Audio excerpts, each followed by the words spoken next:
We will talk about this one for some time because I have a lot to say about this. Oh boy.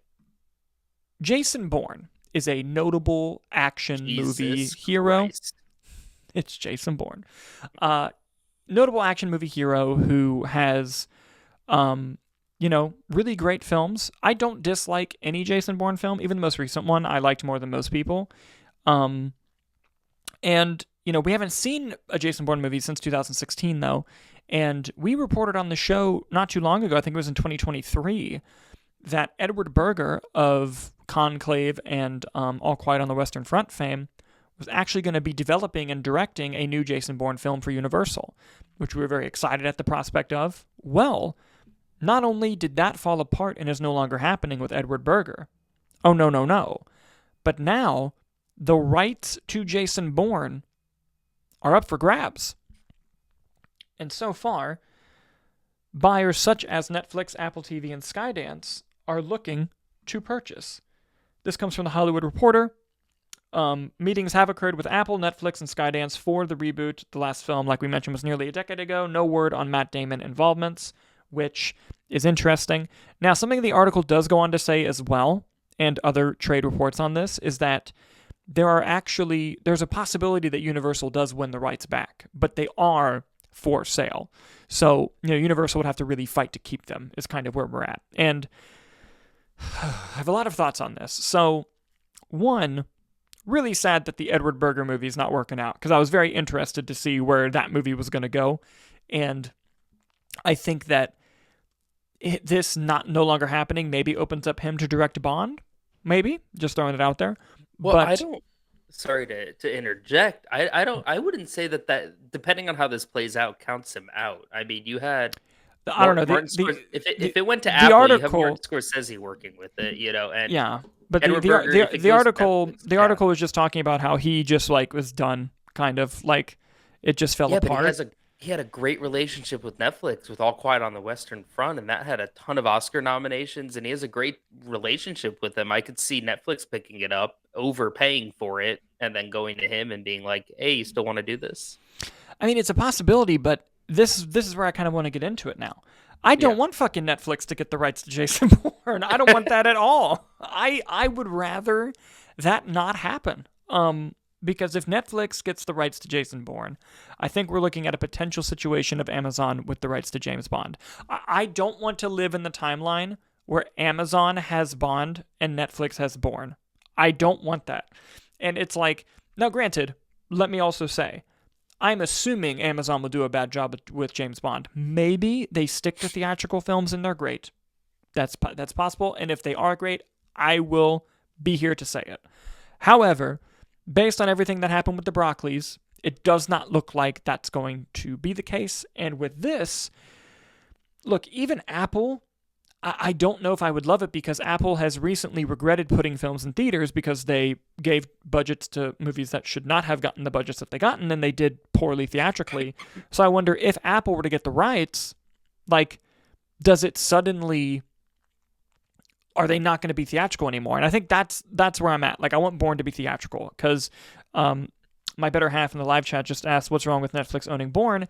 There's no way they would put it in theaters. And I don't want to watch Jason Bourne at home on my TV screen.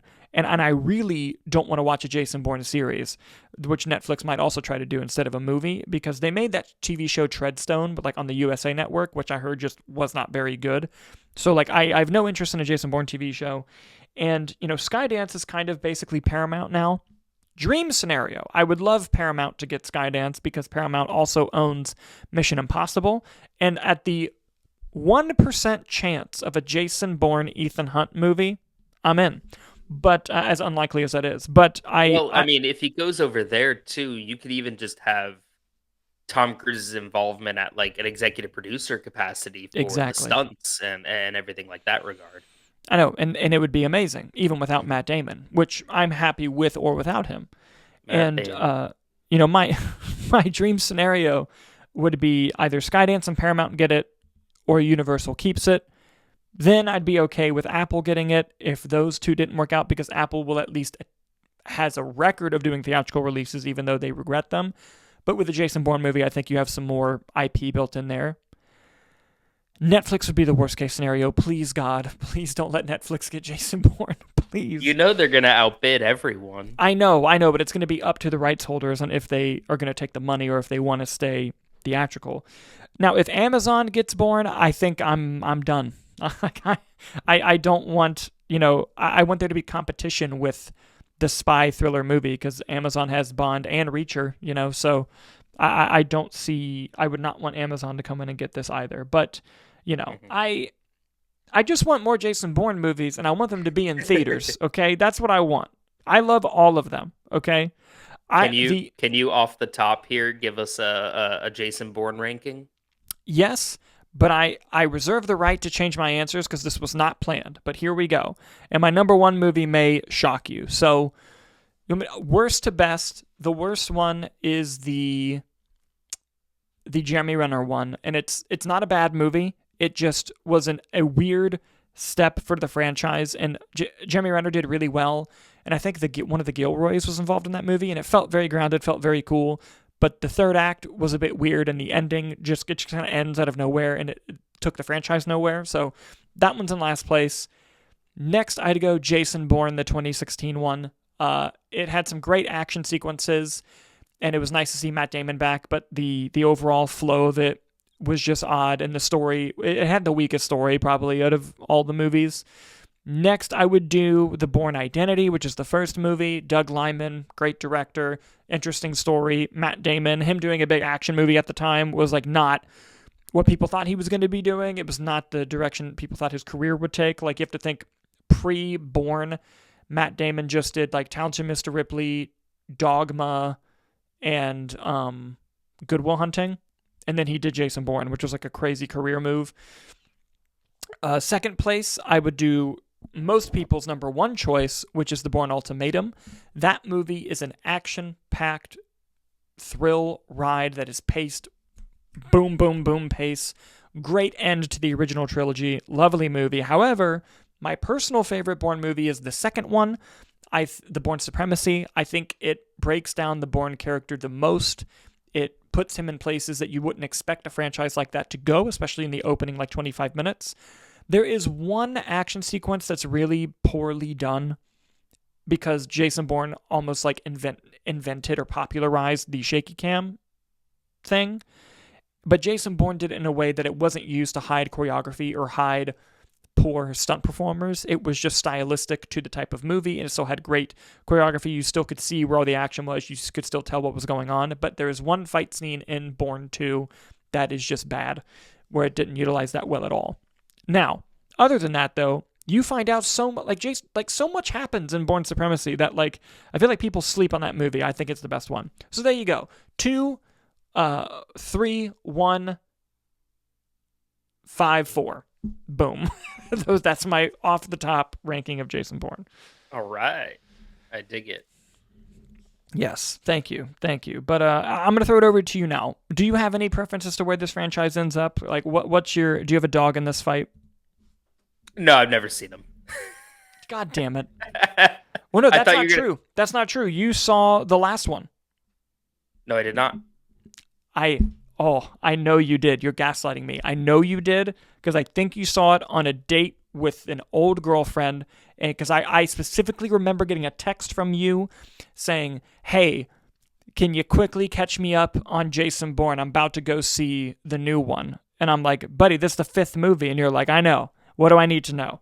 And I remember... I remember seeing Fast 7 without seeing any of them. Is that the one where... Is that the one where Paul Walker separates? That is that one, yes. Okay, I saw that one. And then I saw the Jack Ryan movie with Chris Pine, not knowing that was part of a big series thing. What's the last movie called? It's called Jason Bourne. It came out in 2016. Okay, hold on. Letterboxd will be the beacon of truth. No, it won't, because if you don't think you've seen it, maybe you didn't mark it. I'm telling you, I will not, guys, anyone watching, I refuse to be gaslit. I know this man has seen this movie. I know it. I know he saw it. What does Letterboxd say? It says I have not seen it. God, that's such a lie. I know you First have. off, I don't think I did. I I don't think recall. I think you have because I specifically remember going on one of my Rain Man movie tangents because you said that the shaky cam was awful, and I had to be like, actually, no, it wasn't. It was great, and I'm telling you. And listen, the timeline adds up because this is 2016 where we would have these conversations when we were roommates. I know. It's entirely possible, but I literally have no recollection of it, and normally my recall is pretty good on that sort of a thing. God, I'm gonna text so many people after the stream and be like, wait, does Jason Bourne start with him like in a desert, like yes, clubbing? and he knocks a guy out with one punch.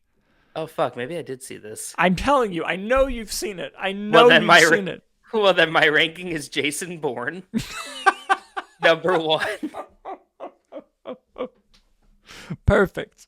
No, I mean, listen, I'm pro it going to maybe Skydance, right? Getting and really just any major studio that I know is going to release it in theaters, just because I'm pro the theatrical experience. And it's not to say I think Apple could do a great job with it. I think Apple puts out a lot of really good content on their platform personally, you know, and they do have that past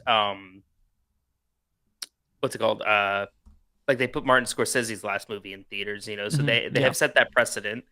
And I think they do a great job. I mean, there's that Godzilla show that's I think going on to its 2nd or 3rd season. So I think Apple also works really well in tandem with existing things. So I could see him being like, we're going to do a Jason Bourne show, but like the movies are going to be in theaters, you know. I think the biggest issue with it going to a streamer, right, is just going to be that milking of the IP. And it's the same thing we said with Bond when we were talking about Bond selling to Amazon there, right? It's going to be, James Bond year 1, Jason Bourne year 1. How do you get this way? What's his training like, you know?